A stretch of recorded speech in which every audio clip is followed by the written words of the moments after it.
Well, hello there, my fellow FileMaker developers, friends. You know who you are, fans, whatever. My name is Matt Petrowsky. I am the creator of ISO FileMaker Magazine. I bring you the tutorials over at FileMaker Magazine. In today's video, we're taking a look at FileMaker Pro Advanced 14. What's new, what's cool, and we're doing this with a friend of mine, Tim Dietrich. Is that how you pronounce it, Tim? That's right. All right. So I brought up the video on screen so you can see us there. Hello, everybody. Give everybody a wave, Tim. All right. Hello. What we've got going on is Tim is an awesome, well, you've heard about him. You've seen him on Twitter. He's posted all kinds of open source stuff. In fact, FileMaker even uses some of his stuff. It's the FM Easy Sync, right? They implemented that into the DevCon to go, I think, the previous year. I don't know if it's in for this year, but you're making cool stuff, man. Way cool stuff. And you've got cool stuff to share about FileMaker 14, the whole platform. 14, ladies and gentlemen. So we are basically going to be talking about 14. Now, Tim has done a write-up of his article. In fact, I'll bring that on screen right now. And Tim, you've got screen sharing. You'll be able to see that too, right?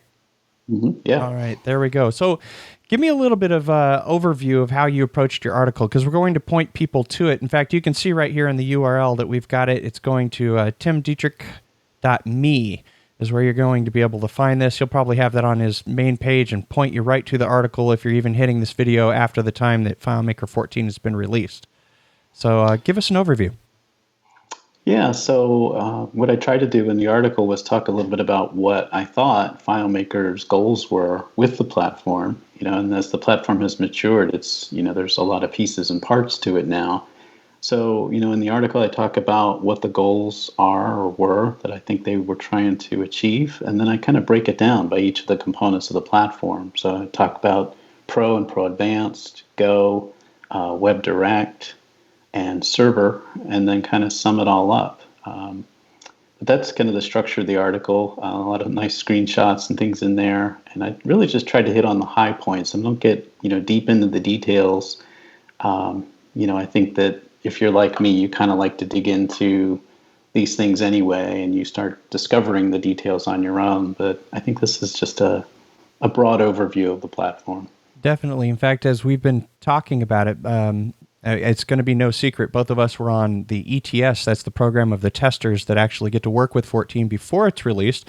We're actually shooting this just prior to when 14 was coming out. So we've had a little bit of time with it. You've been willing to go through, for example, my little hit list of all the things that are new and actually going through and just talking about, because we're going to be able to point people to this article. They can obviously go to your website and take a read over this.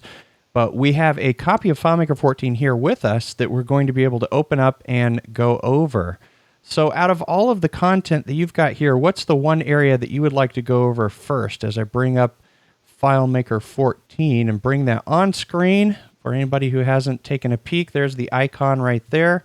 Not too much in terms of a color change, but obviously we've got the hammer and the screwdriver embedded onto the folder now. I think the document file looks somewhat similar, right? Yeah, it's very similar. I think it's just that same kind of purple folder icon. So tweaked it a little bit.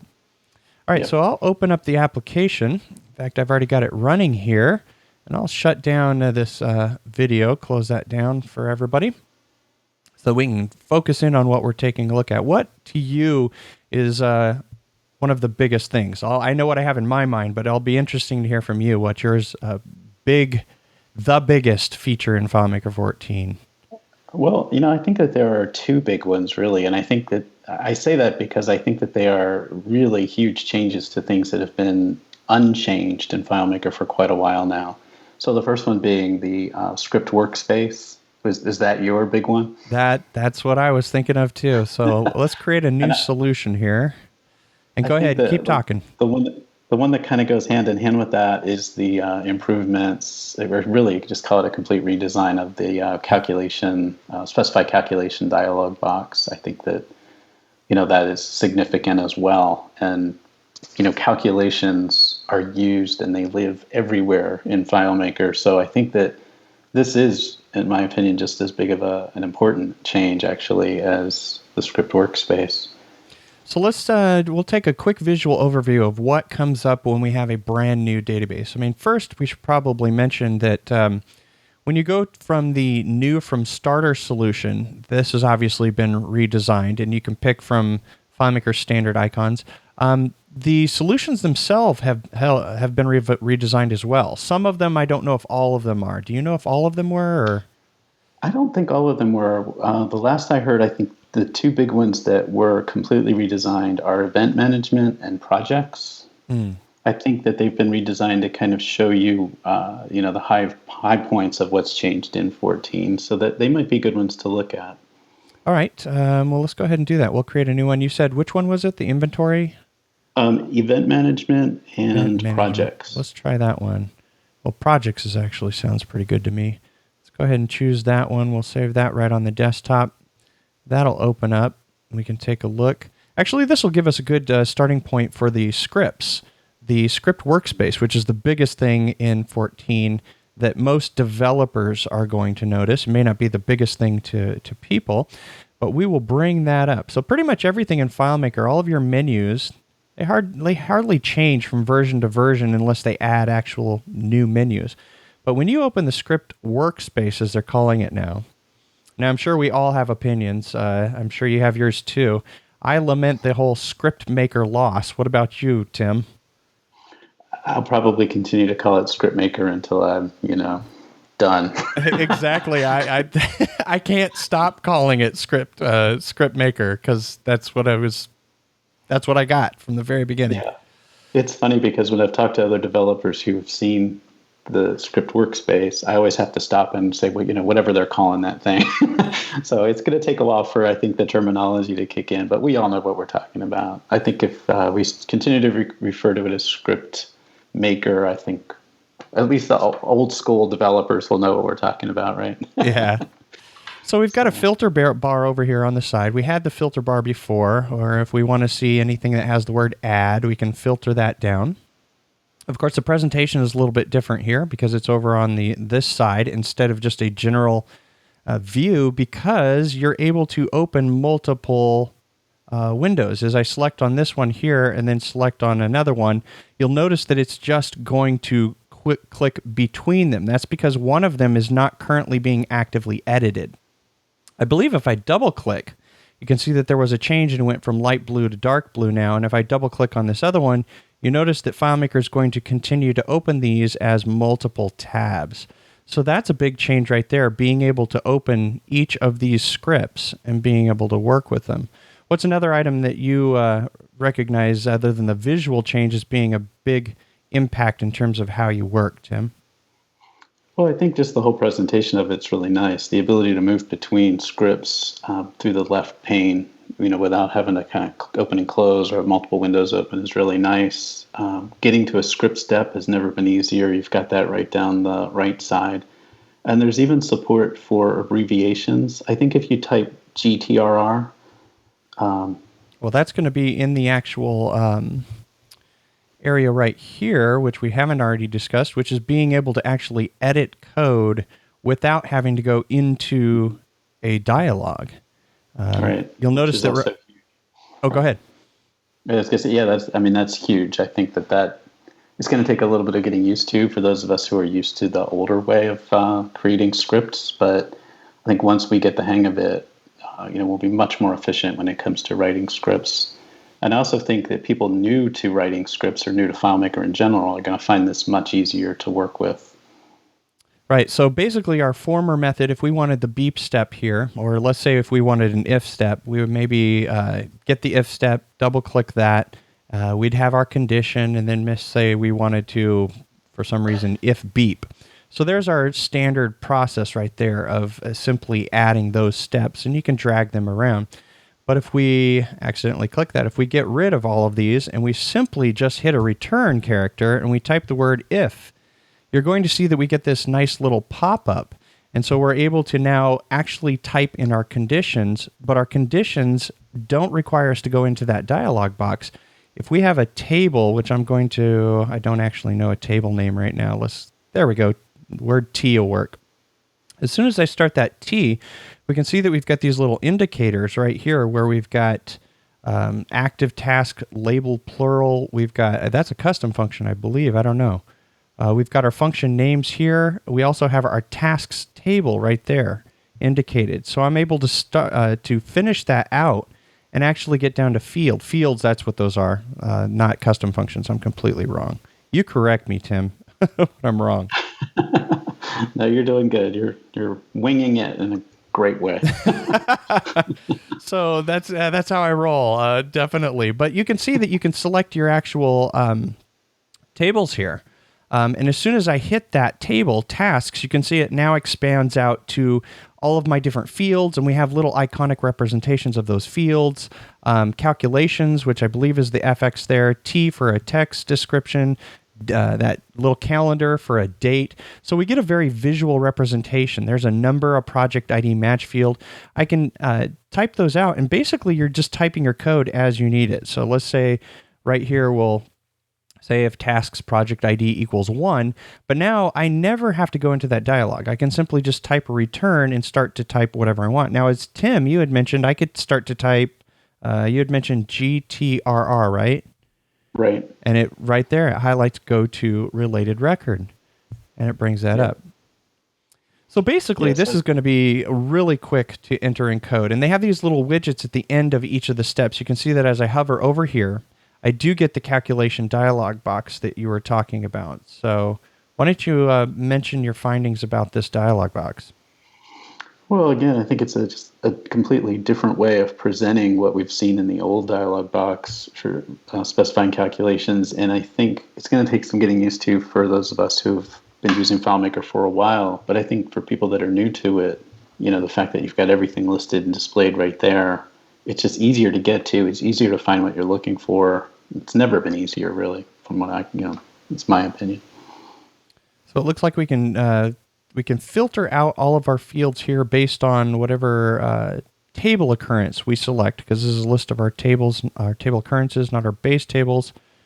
We do have a sort option here right within this new calculation dialog box. Now, the calculation dialog box, it's not been implemented pervasively throughout the whole application, right? I don't think it's as consistent as we probably would want it to be, but I think in the important areas you're going to see the new UI. So yeah, I believe that's in the calculation, just for your standard field calculations within the scripts. I know it's probably not in the data viewer for advanced. I don't believe they got it in there. I could be wrong though. I don't think so. You want to open it up and take a look real quick? Yeah, we can go over to our data viewer, and I can bring that on screen, create a new watch variable. This has our older look, but you can see right here as we bring this up, it's got our older calculation dialog box. So it's going to probably take another version before they pervasively get this throughout the whole application. Yeah, we should point out that data viewer, that is a Pro Advanced. I know that you said at the top of the video that that's what we were going to be covering here, but that is a Pro Advanced option that's not available through just standard FileMaker Pro. So don't go looking for it and not find it. Right. And you'll notice that you get the little star right here that indicates whether a script has actually been modified. So I could close all these other ones. I think you can right-click on those two to pop them out. I don't know if you can do that right here, but you can actually create them. Yeah, there you go. You can open them in a new window. So if you want to have multiple script workspace windows running, you can do that. It looks like that's bringing up, does that show over there?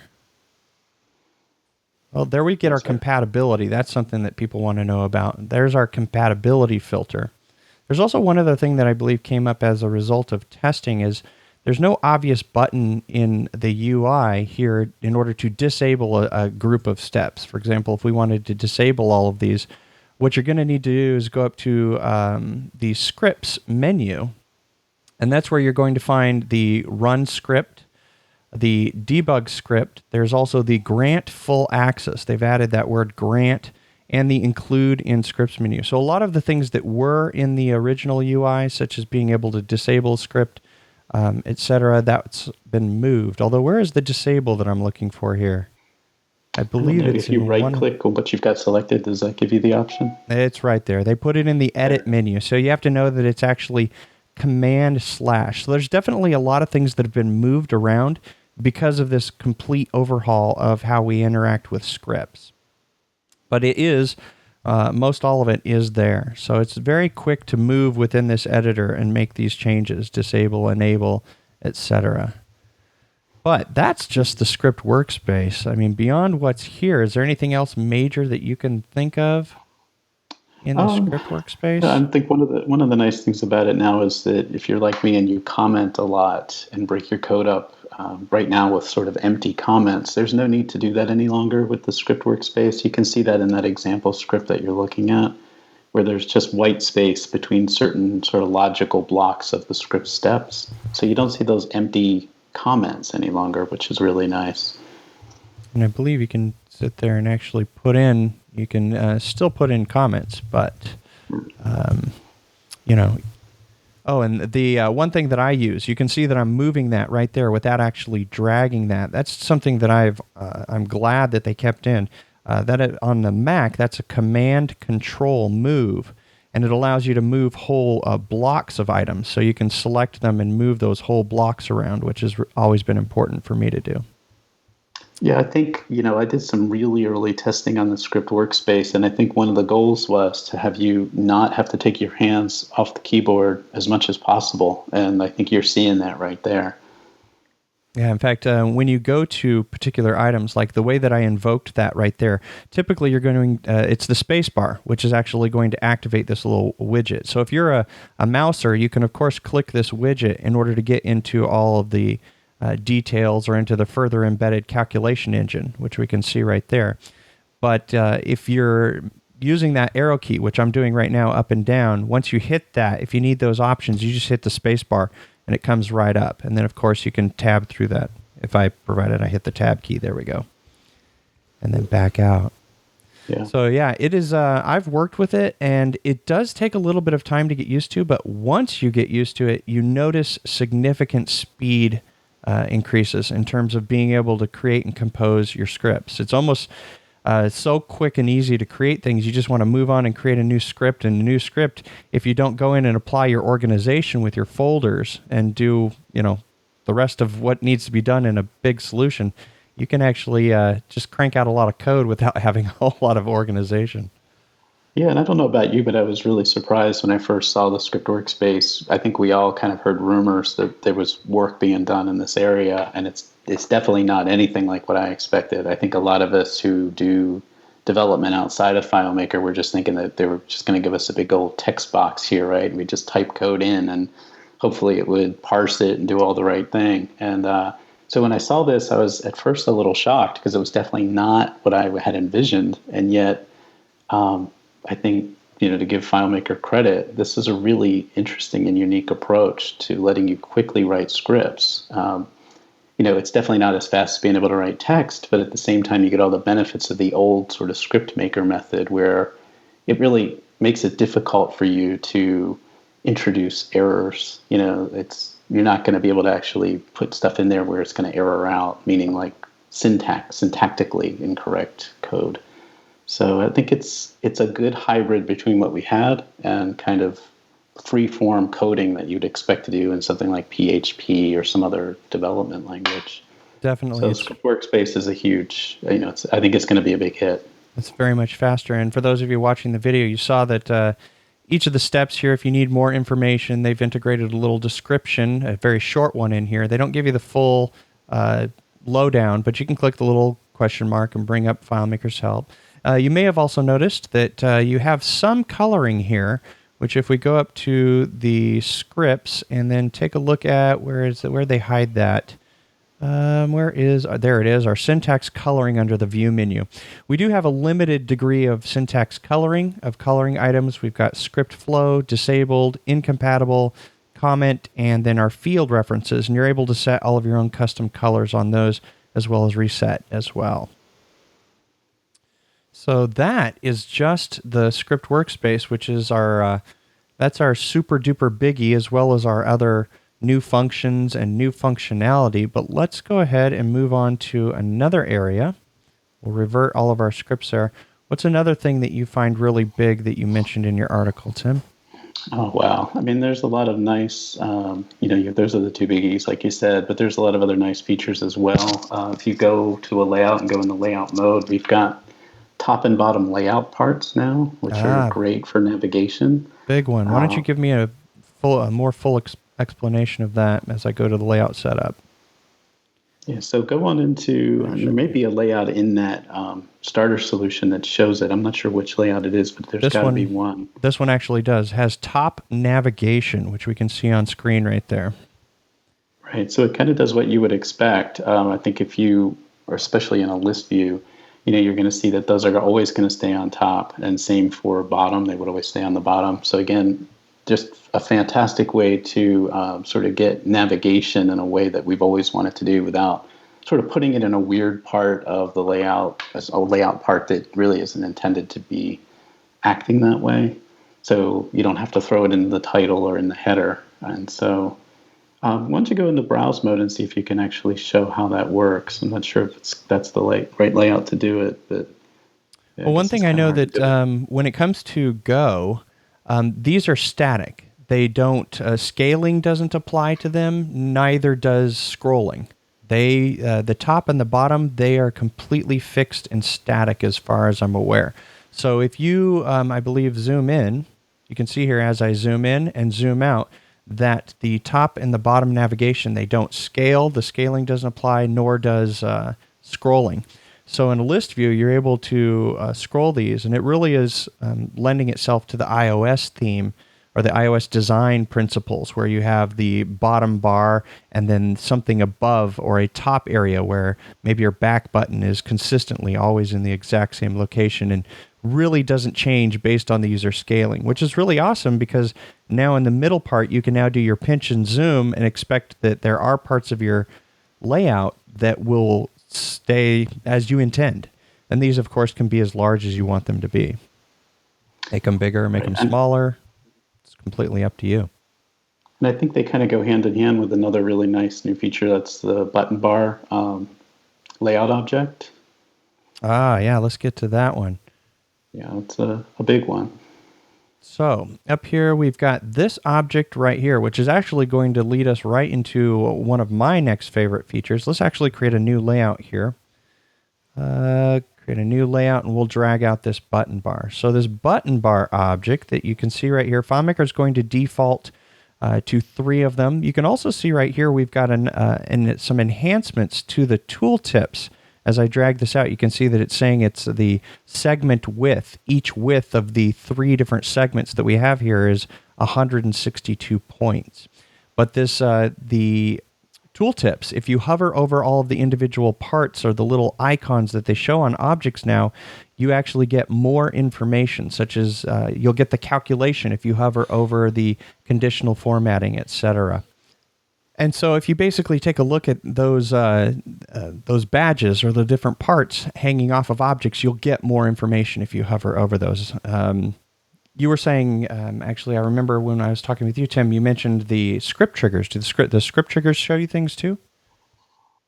I believe they do. I think it's script triggers. I think conditional formatting, maybe. I'm not 100% sure. But yeah, the tooltips are much more pervasive than ever before. It saves you a couple of clicks. There you go. So we And can I think see. conditional formatting works the same way. So let's get into this button object that we're taking a look at, and tell me what's our major feature in here that you think is the Well, I big think what's one. interesting about it is it's almost like an object of objects, right? It's a grouping of objects, if you will. And the buttons themselves, I believe, can either be text, they can have an icon associated with them, both. You have a lot of different options there.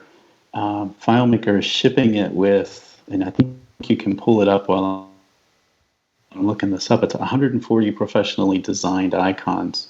And they're really pretty nice. I think they cover a wide range of needs. There they are right there.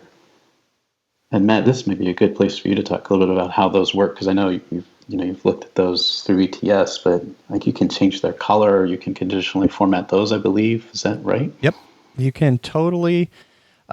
These, provided they are single path objects, and FileMaker I don't know if you integrate a PNG, if they actually convert it to SVG, but that's the big thing for this particular release. They don't have support for SVG throughout the whole application. So if you go up to the insert menu and you insert a picture, you're not going to be able to select an SVG icon. But if it's a button or a button bar or a popover, which is basically a button with the popover attached, you can add your own SVG icons, and you can apply or change the colors on these according to conditional formatting, as you mentioned, Tim. So I'll add some more text. Go ahead and mention whatever else you know about these. Well, you can also, if it turns out that one of those 140 icons obviously isn't one you need, you can add your own, which is a nice feature. And so you're not locked in with just those 140. So now, one thing I do know about these is if, for example, we select on this center object and we go in and we actually choose our conditional formatting, and I'm just going to give it the obvious true right there. You can see that I can change the icon color. So that's our new addition right there, provided the icon supports it. I don't know if it hides if it's a complex PNG, but if it's the SVG that they have in there right now from the default, then it will disappear. Now, what some developers expect is they expect this area to disappear and then this to shift over. But what we'll see is when I go into browse mode, did that not work? I don't know what I needed to do there in terms of conditional formatting. Hide. Oh, that's the option I'm looking for. I'm thinking of the inspector right here, where each of these segments within the button bar I can actually hide when true. So when I hide it and go into browse mode, you'll see that the button bar remains the same full width, but simply just takes that one object out. So I know of a few developers that have come up with some tricks in order to get that to maintain, but that's actually what we get. That's what happens when you use the hiding, but it does allow you to apply it to the individual objects. So there's that. So yeah, I'd say that the SVG support within buttons is huge, and the fact that you can have both icons and you've got all of your different alignments. You can see that I can do them top, I can do them to the side, I can do them to the other side, however I want. The fact that I can click on the little plus, add my own icons, I can scale these up. Now you get one size fits all. So if all of your different objects come in, when you import those SVGs as slightly different, you're going to have to do any scaling in your outside program, your SVG program, in order to get consistent sizes. But for the most part, you can select from all of the icons that FileMaker has here, and on any of the given segments of the button bar, you can set it to either a regular button for when you click on it or a popover, which is really pretty cool. So I don't know of too much more on the button bar other than the fact that it does support your script triggers individually and your conditional formatting. Is there anything else you can think of? no, I think one of the common questions that I've heard people ask is, if you create the button bar, is there a way for you to apply it across the entire file, like all your layouts in the file, or and it's just like any other layout object, right? If you want to put that on another layout, you have to actually move it, copy it, and paste it to the other layout. It's not like there's not this concept of the shared button bar across the entire app. So that's just something to keep in mind. Exactly. And in that regard, you're going to have to make sure that you work with FileMaker's appearance or its styles, and make sure and save that button bar as a particular style. And then you can have that style apply to all of your layouts in your whole solution, provided all of those layouts are using the same theme. Right. All right. So another one of my sort of, and this is kind of surprisingly one of my favorite new design type features is the placeholder support at the field level. Ah, yes. And this, I think, is really nice because it has the potential to change the way I think we present forms in our applications. So, yeah, I think you're going to it right now, right? I think it's under data. Yep. I'm just making it really big on screen so we can see what's going on. Yep. There it is. So if you put in there either the field name or a hint or an example of what you're asking for that field, it will show up in much the same way that you'll see some of the newer HTML5 type forms. So I think if you put something in and go into browse mode, you'll see it. It's kind of nice. And you obviously have access to your full calculation engine there. So we have a new record we need to create. And they are using auto enter on that particular field that I chose. Figures, right? Yeah. So let's try another one. Let's try a description right there. There we go. There. Yep. And I believe what's cool about the placeholder text is now we no longer need to layer these objects. It, of course, has its own little indicator right there that it's using as placeholder text. Again, you can see the tooltip when we hover over it. But it, I believe, can you use conditional formatting on this? I forget how they actually control that. I forget where it's controlled, but I don't know if you can or can't control it at this point in time. Yeah, I'm not sure. It may be an appearance or style type function, but I'm not sure that you can. I think it's just typically gray. Yep. Right? You got it. I think it's there it is right there. You got it. I knew it was somewhere. I didn't know if it was conditional formatting or how it was applied. But yes, you can control the placeholder text as one of the settings. So I can change this to pink if I wanted to. Which, look at that. That looks a little new. Why don't you explain that one? Yeah, that's new too, right? So one of the things that FileMaker has done is improve the color picker, as I've been referring to it. And it's my understanding, and Matt, we've joked offline before that I'm one of those guys here. I can't draw a straight line with a ruler, and my box of Crayola crayons is like maybe 6 or 8. So I suck when it comes to choosing colors. But the way I understand it is the color picker will actually show you what it thinks are sort of colors that complement the current theme. And I believe that works even with a custom theme, which is really nice. So you've got an eye for design. I'll let you talk about that feature. Well, the one cool thing about this is it unifies is the word I'm looking for across Mac and Windows a picker. So you can see that I've used the little magnifying glass here. That is now in both Mac and Windows, and it's built into FileMaker, so you really don't have to rely on the OS. It also clearly, as a result of seeing the option that we have there, supports the direct entry of hexadecimal. So you can go over to your HTML or your CSS and put in that hexadecimal value. And it also creates, if you drag any given color into it, your different variations or your shades, a darker and a lighter one. Now it picks those for you. I don't know that you can actually modify the one color. You can see that as I drag, it gives me all three. And I don't know that you can actually expand this palette beyond however many they give you here in terms of width. But I believe you still have access. As you can see, I bring up the OS native color picker. I do have access to store my colors if I'm working on many different solutions within the OS, if you're using something like the Mac, where it does give you that ability to add those. But we do have those now in both Mac and Windows, that feature. I actually haven't worked with it where it actually picked up the theme. But I believe that you're probably right, Tim. I mean, they must be doing that when you add a new theme. We could, of course, try that here. Change the theme on this particular layout. We didn't get any new themes. Do you know of? I don't think we did. I don't think so. Yeah, at least not up to the point of the last testing release. So. Yeah, and I should mention that we are working on a pre-release copy here. We don't actually have Golden Master. So if anything that you see on screen looks different than what you get, that's just because this is all we had access to at the time to shoot this. Let's go ahead and see if they actually make any changes on that. Select the actual object, and it looks like they just have sort of the same colors here. But they did wipe out the colors that I had added.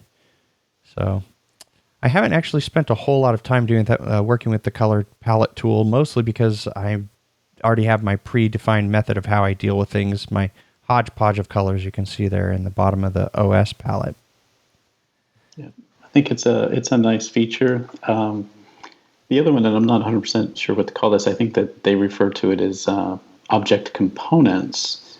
I think it's probably easier to show by an example, but if you set up a field as a checkbox, why don't you do that on the description? Let's go ahead and do that on this one.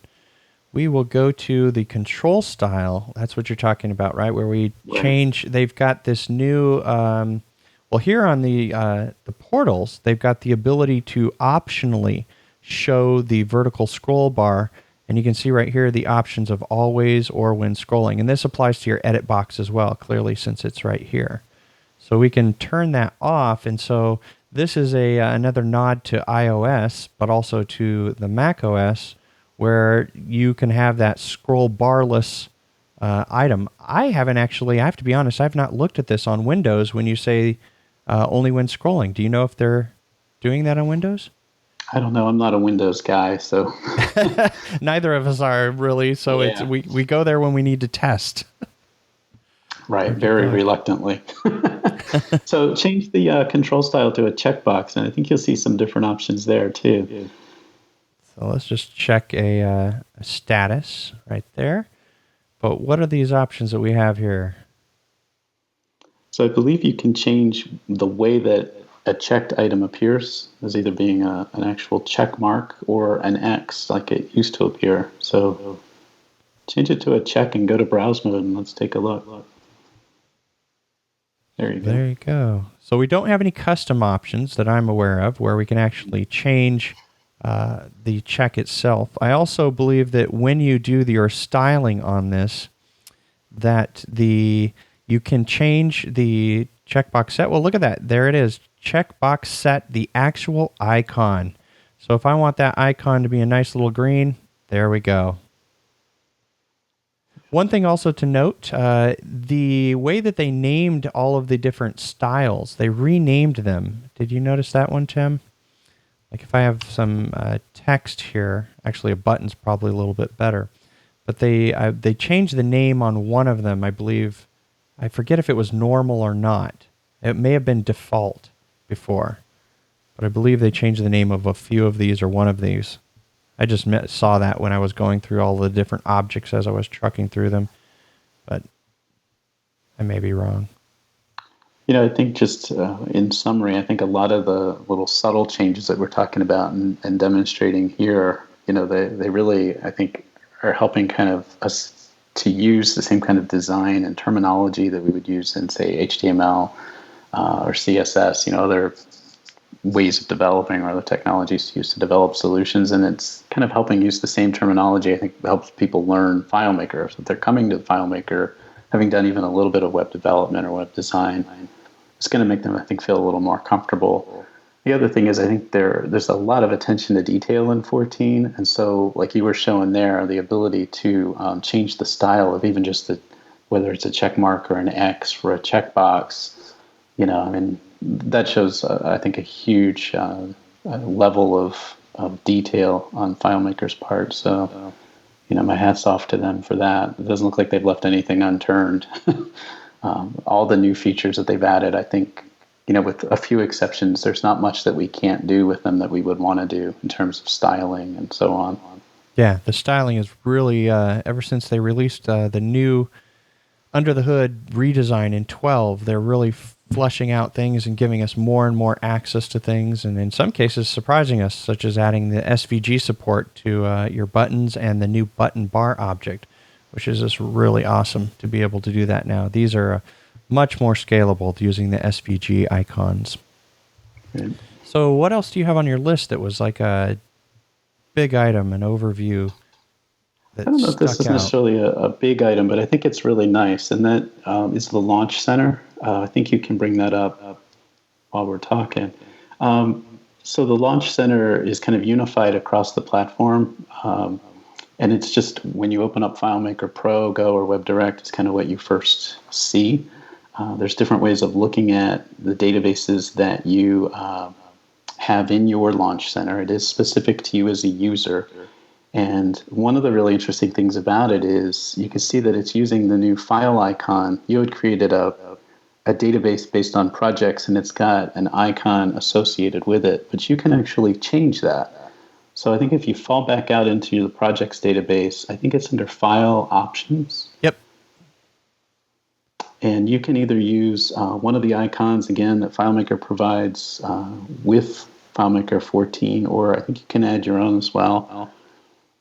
And there they are. And so, that's really nice if you are developing a solution, especially in my opinion on Go. You now have this really nice interface that somebody sees when they open up Go, and they're going to see I think a really nice icon for your solution.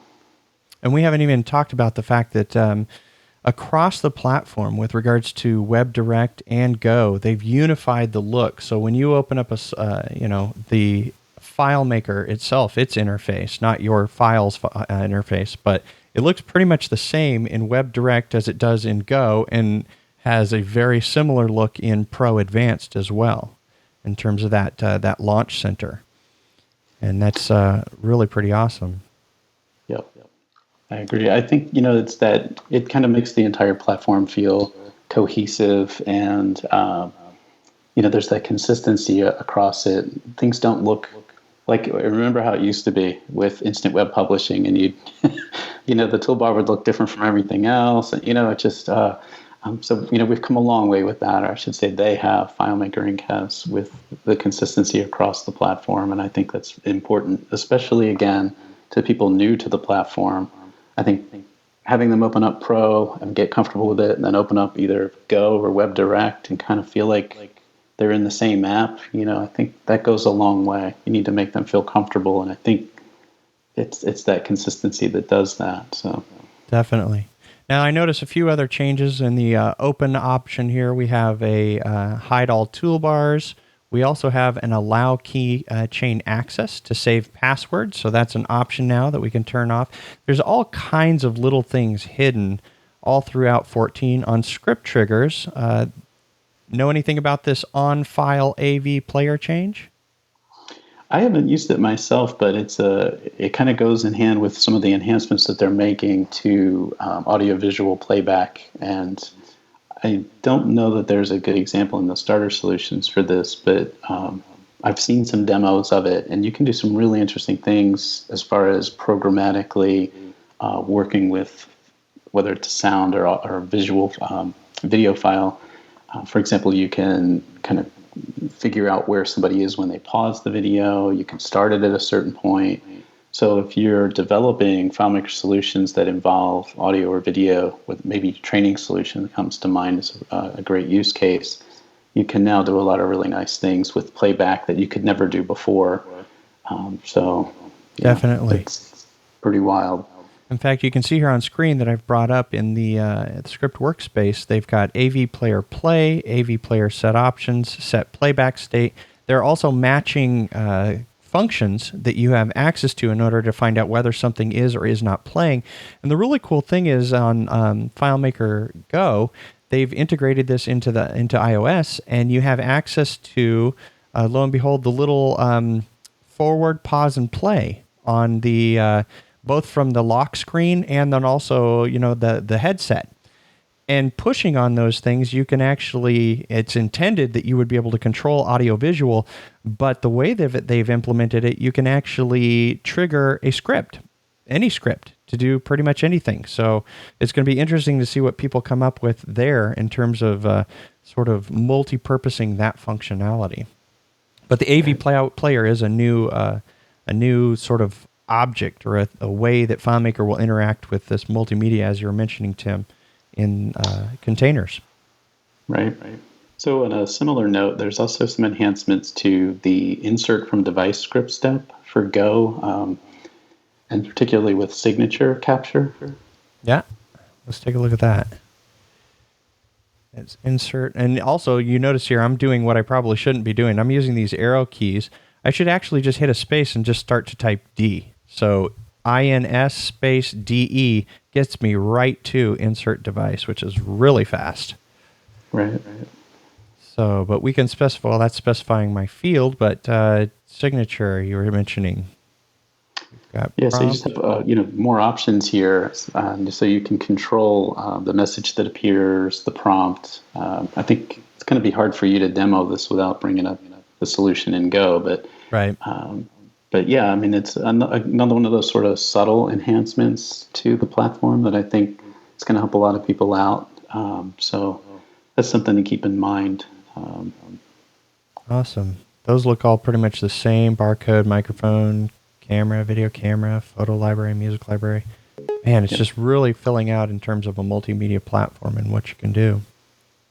So I guess another thing that's going to be difficult to demo that has to do with Go is that you can now, or I should just say Go supports rich text. And so you can change the color, the font size, the styling of it. Just like you would in any other app now, you can highlight text in a field, and then there's a style text that pops up. And so that's huge.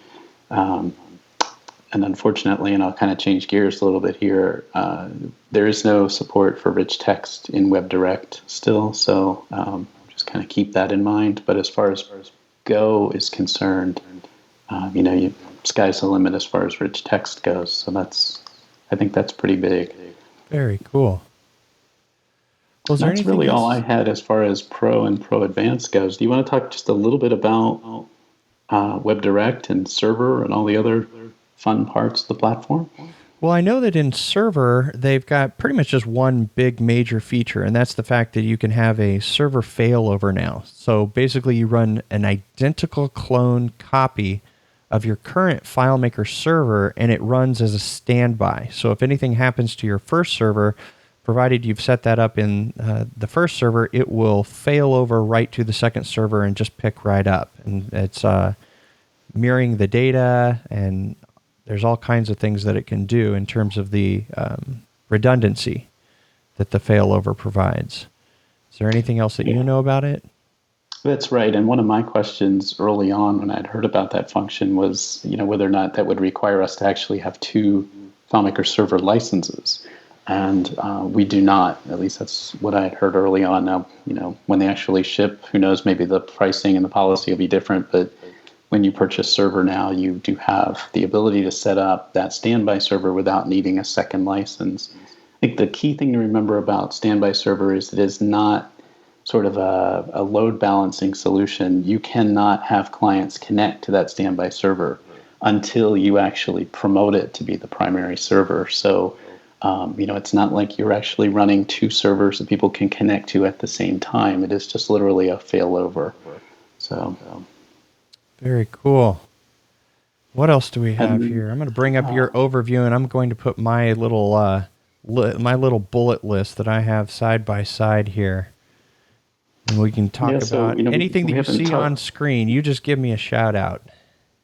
Well, we haven't talked too much about WebDirect, but I can tell you, obviously the focus on that I think was improving performance, and we've seen it come a long way since WebDirect was first released with 13, and yet in 14 it seems to have taken a huge leap as far as speed goes, as far as the fidelity of the layouts goes. Layouts seem to render more quickly. They seem to be more accurate. You don't see the refreshes like you used to see.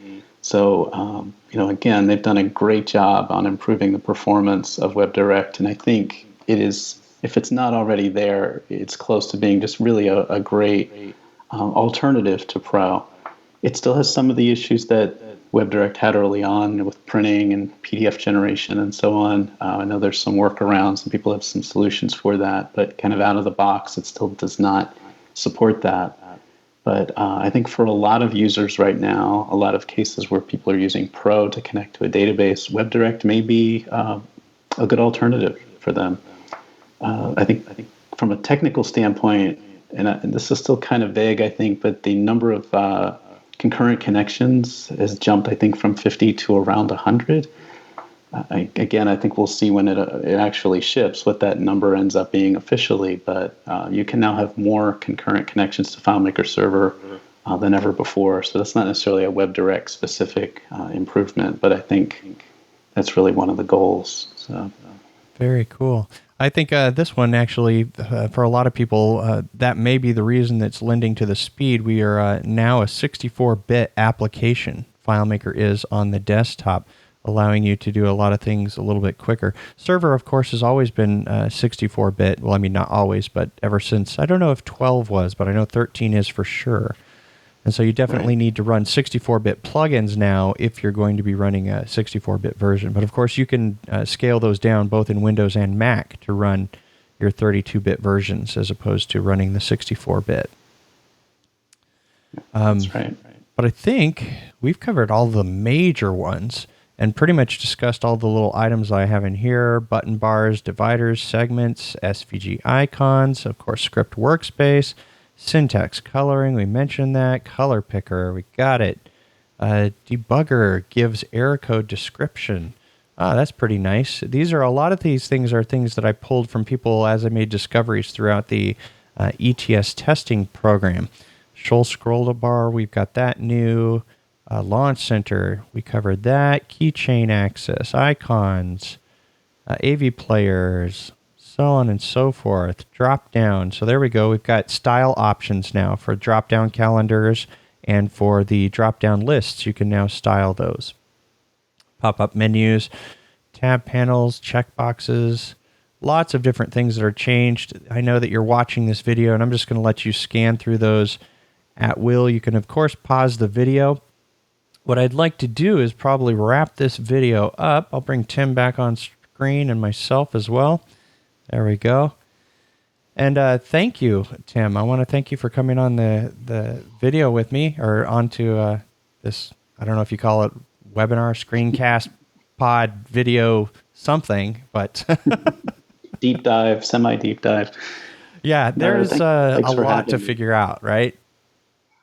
Yeah, I guess just to kind of sum it all up, there's a lot that we didn't talk about, probably as many things we didn't talk about as we did. A lot of new script steps, I think, on your list. If you bring the list back up, there's a lot of really wild stuff that, we've always wanted that, you can see the list there. My functions are a little funky. There's the functions, the script steps, things like enabling the touch keypad, getting the directory. There's the AV script steps that we talked about. So there's a lot of really cool features in 14, I think. And I don't know how you feel about it, Matt, but I just feel like it's more polished than ever before. And I think we're really starting to see, the platform sort of move in the direction of the software industry in general. I think the script workspace sort of feels like something you'd find in another application. I think a lot of the design type changes that we discussed can really help us to create, especially on Go, solutions that feel like other real native mobile apps. And, that's huge. So I think it also, there's a lot of workarounds that we're used to doing. You had mentioned how we used to simulate the tooltip, not the tooltip, the placeholder. Oh, yeah. And now, that's gone now. It's just, you don't even ever need to do that again, which is fantastic. So, I'm excited about it. I think, this is an important step for the platform. I think 14 is, who knows what'll come next. And I guess those going to DEF CON will get a preview of that. But it's exciting to see the direction it's going in. And I think, you alluded to it before, all the big under the hood changes that were made with 12, actually, we're really starting to see the benefit to all that sort of play out. So it'll be exciting to see what happens next. Definitely. I know that everything they've got going on underneath CSS, they're just going to keep accessing more and more of that. I can anticipate that they're going to put in probably universal SVG support so that when you insert a picture, that'll be there. They're just following the web. Everything that they're doing in the web, they're going to follow that so that WebDirect will just get faster and faster and faster. So it's a worthwhile upgrade as far as I'm concerned. I mean, just from a productivity standpoint, once you get used to working in the script workspace, you could just really knock stuff out. You can really go pretty fast. And I know that that's going to be like the thing that people are going to be talking about. We're going to hear some people are like, oh, I don't like it. Some people are going to be like, it's going to take them a while, but once they get used to it, it really is a little bit more like writing code directly in a code window. That is just so fast to do. What we need is a search and replace and being able to do some refactoring, being able to find, but we do have someone that has solved that, and I know that his plugin is compatible. And now some plugins may not be compatible. Maybe they just don't have the time to update, but this one, the developer assistant, do you use that, Tim? I don't know, but a lot of the developers that I've interviewed for FileMaker Addict over the years, that is almost like, I can almost guarantee you that, every other person I developed said that's the one I could not live without. If you took that away, I wouldn't develop with FileMaker anymore. Yep. So it is a hugely popular plugin. Yep. I am one of those people. If they took away my developer assistant, I would just feel like, okay, now I'm trapped into dialog box heck. Having to go into billions of dialog boxes. So yeah. Well, I think, again, I said it before, and you just alluded to it with the script workspace. It's going to take some getting used to, but when you really think about what they did there, it's kind of ingenious. It's the best of both worlds. It's not quite that almost wizard-like approach that we've seen with developing script in the past, where, you click and there's dialogue, and then you click again, and it's just seemed like, oh my God, if I click one more thing, I'm going to go nuts. With the script workspace, it seems like you could just really fly. It's not typing in a text editor, but it's about as close as I think we're ever going to get. So it's pretty neat. I mean, definitely given that they couldn't rip out the guts of how scripts are how scripts are actually made of a bunch of steps, which just mirror the whole menu system. They couldn't, they'd have to write a completely new program and then write some type of migration program that took your FileMaker database and ran it through the funnel, and then you end up with something that fits the new model.